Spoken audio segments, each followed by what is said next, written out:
se nettoyer, ça rassure. C'est bien pour le moral, ça sent bon, puis c'est chouette.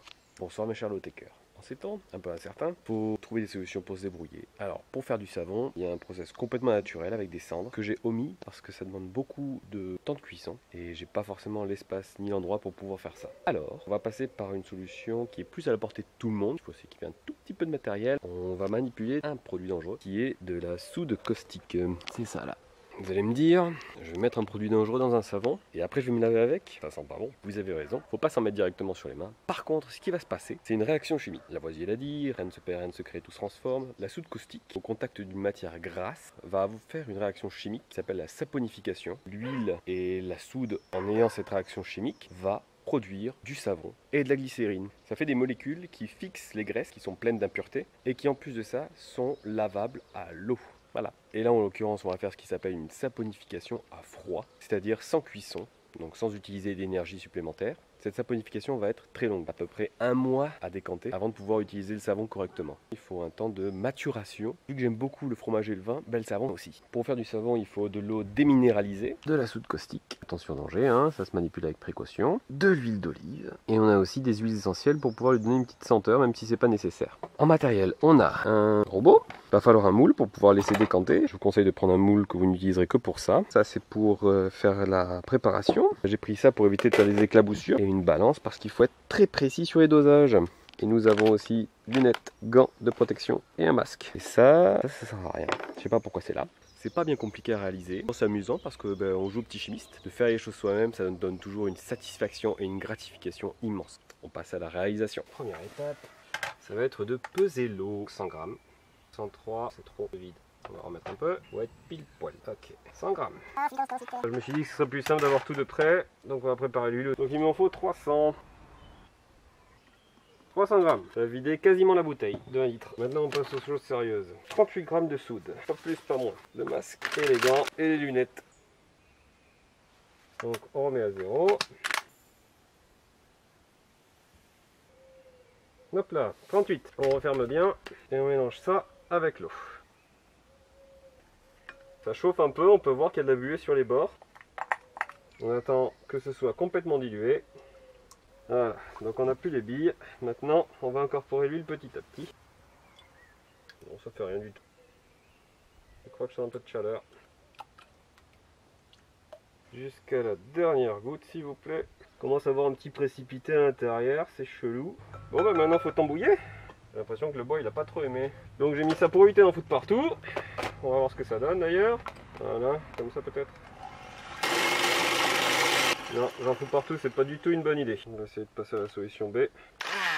Voilà. Ça marche beaucoup mieux. Alors l'idée c'est d'obtenir la trace, donc une espèce de mayonnaise. Pour l'instant ça s'est épaissi effectivement, mais c'est pas encore ça. Vous voyez, ça s'est vachement épaissi. Je pense pas qu'on soit encore au niveau de la trace.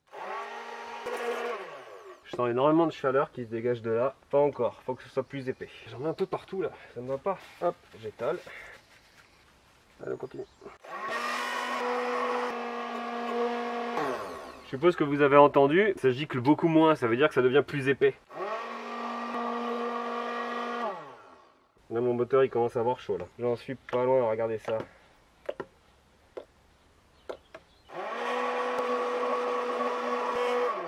Le moteur il a chaud.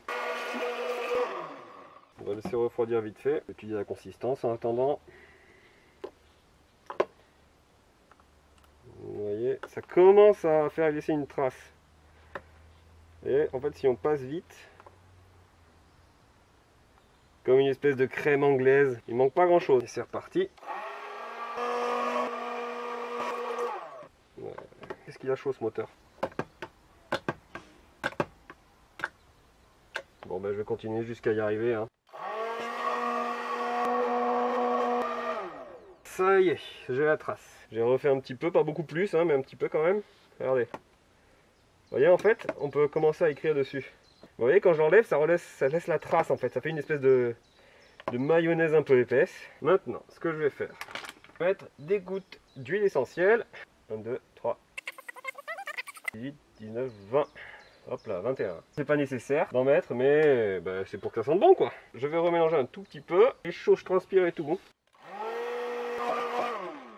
Toi, ta mayonnaise, je te la mets sur la table. Voilà le ghetto. Nota bene, hein, prépare un peu mieux l'espace que moi. Alors, on a une belle mayonnaise. Donc maintenant, ben, tout simplement, je vous montre à quoi ça ressemble la mayonnaise quand même. Quand je passe, il y a la traînée qui reste. C'est ça qu'on appelle la trace. Dernière étape, hein. Oh, c'est chaud. Dans le moule.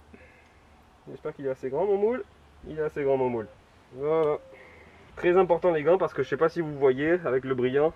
Mais j'en ai mis partout pour nettoyer les ustensiles. Ensuite, c'est à l'eau. Ensuite, au liquide vaisselle. Ensuite, au vinaigre blanc. Vous nettoyez les gants à la fin, bien sûr. Donc, on va laisser reposer ça pendant un mois. Et au bout d'un mois, on pourra le démouler et commencer à l'utiliser si on le souhaite.